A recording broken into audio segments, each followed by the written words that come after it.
Guys, ngayon nga at gagawa tayo ng Graham bar. Bali, tatry ko muna na 1:1 tayo. 1 nito, tsaka ito. Tapos, dito natin siya ilalagay. Yun muna kasi, gusto ko kasi, wala kasi ko nabiling mangga ngayon. Kaya ko kasi cream muna yung gagawin. Bali, nabuksan ko na yung all-purpose cream and ito, angel creme densada.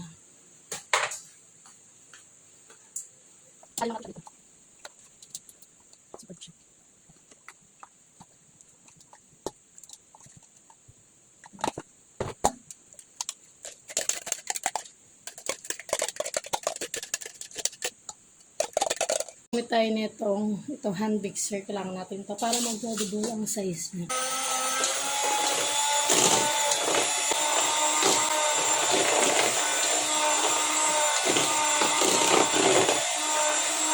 Guys, bali lagyan natin siya ng konti. Ito pala yung cream una na ko. Namash ko siya. Konti lang guys. Tapos, ipapalang natin ito doon sa gitna. Para alam na ano yung flavor. Tapos, ayun.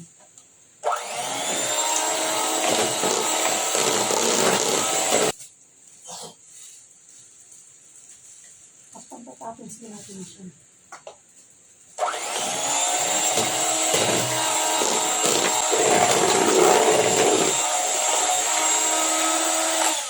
Guys, okay na to guys. Yan, nag-double na siya.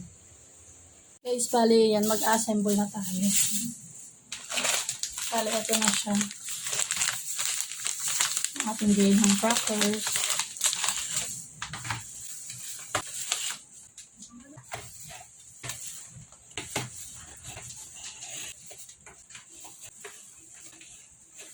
Guys, na-assemble na natin at talagyan na natin siya na itong ating mixture.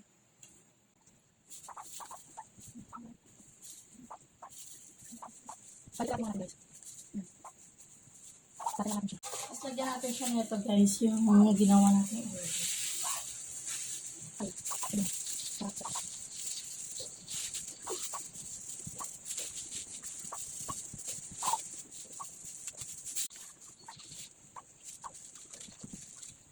Lagyan natin guys, ayan, ganyan siya. Di ba sarap na?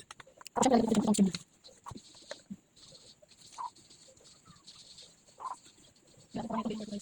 Lalagyan natin itong graham cracker.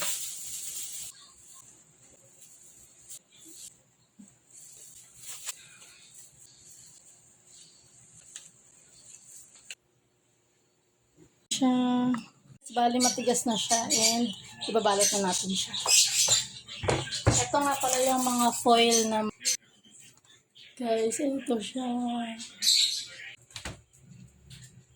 Oh, guys, nahati na natin siya.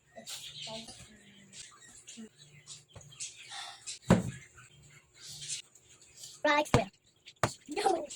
Siya guys, gaano kakapal siya, diba? 10 pesos lang yan guys, bili na kayo. Bali ganyan.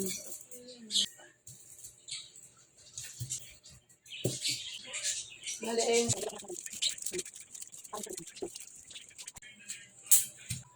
Guys, ayan na yung graham bar ko.